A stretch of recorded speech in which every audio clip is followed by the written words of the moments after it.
কখনো অসহ্য দাবদাহে পুড়ছে জনপদ, আবার কখনো মাত্র কয়েক ঘন্টার বৃষ্টিতে তলিয়ে যাচ্ছে আধুনিক শহর। 2026 সালে এসেও বাংলাদেশের মানুষের কাছে প্রকৃতি যেন এক অজানা আতঙ্কের নাম হয়ে দাঁড়িয়েছে। বছরের শুরু থেকে একের পর এক ঘূর্ণিঝড়, অসময় বন্যা এবং রেকর্ড ভাঙা তাপমাত্রার দাপট জনজীবনকে বিপর্যস্ত করে তুলেছে। বিশ্ব অর্থনৈতিক ফোরামের সাম্প্রতিক গ্লোবাল রিস্ক রিপোর্ট 2026-এ বিরূপ আবহাওয়াকে বর্তমান বিশ্বের 1 নম্বর দীর্ঘমেয়াদী ঝুঁকি হিসেবে চিহ্নিত করা হয়েছে।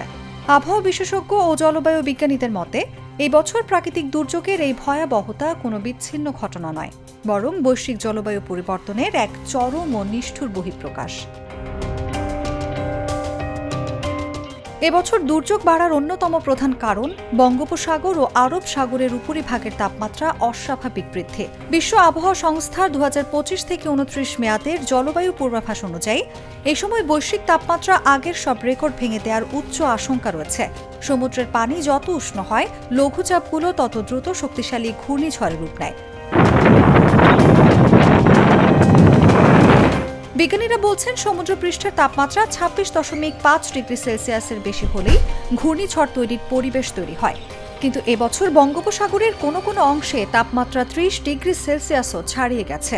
ফলে আগে যেখানে বছরে 2-1টি মাঝারি মানের ঝড় আসত, এখন ঘন ঘন তীব্র ও অতি তীব্র ঘূর্ণিঝড় উপকূলীয় জনপদ তছনছ করে দিচ্ছে।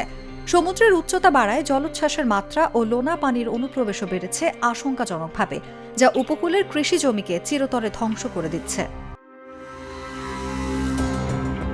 জলবায়ু বিজ্ঞানীরা বলছেন, প্রশান্ত মহাসাগরের এল নিনো ও লা নিনা চক্রের ভারসাম্যহীনতা এবছর দুর্যোগের তীব্রতাকে বহু গুণে বাড়িয়ে দিয়েছে।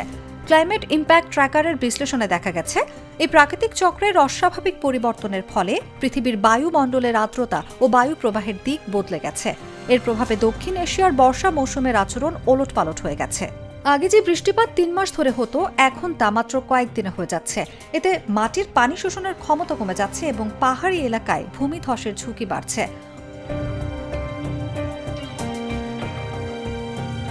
অন্যদিকে শুষ্ক মৌসুমে দেখা দিচ্ছে দীর্ঘমেয়াদী খরা, যা বোরো ধান সহ রবি শস্যের ব্যাপক ক্ষতি করছে। এই পরিবর্তনগুলো আমাদের জাতীয় খাদ্য নিরাপত্তার জন্য এক অশনি সংকেত।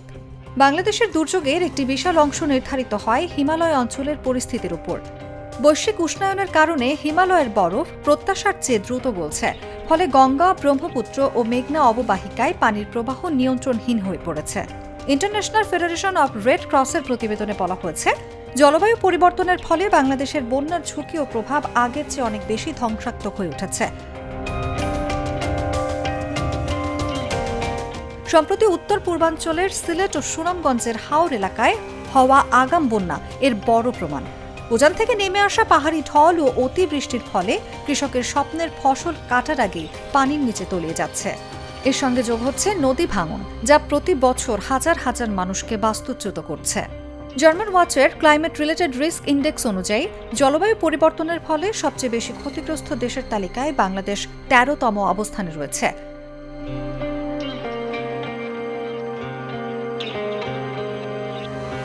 নির্বিচারে বন উজাড়, পাহাড় কাটা এবং জলাশয় ভরাট করার ফলে এখানে প্রকৃতির ভারসাম্য নষ্ট হচ্ছে।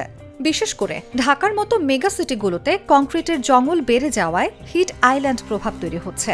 শহরের জলাধারগুলো দখল হয়ে যাওয়ায় সামান্য বৃষ্টিতেই ভয়াবহ জলাবদ্ধতা তৈরি হচ্ছে, যা দিন শেষে জীবন ও সম্পদের ক্ষতির কারণ হয়ে দাঁড়াচ্ছে। 2026 সালের এই দুর্যোগপূর্ণ পরিস্থিতি আমাদের চোখে আঙুল দিয়ে দেখিয়ে দিচ্ছে, প্রকৃতির সঙ্গে যুদ্ধ করে মানুষ জিততে পারে না। এই অবস্থায় বিশ্ব নেতৃত্বের কার্বন নিঃসরণ কমানোর প্রতিশ্রুতিগুলো যেমন বাস্তবায়ন জরুরি, তেমনি স্থানীয়ভাবে আমাদের পরিবেশ সচেতন হওয়া ছাড়া কোনো বিকল্প নেই। নতুবা আগামী বছরগুলোতে দুর্যোগের এই মিছিল আরও দীর্ঘ হবে।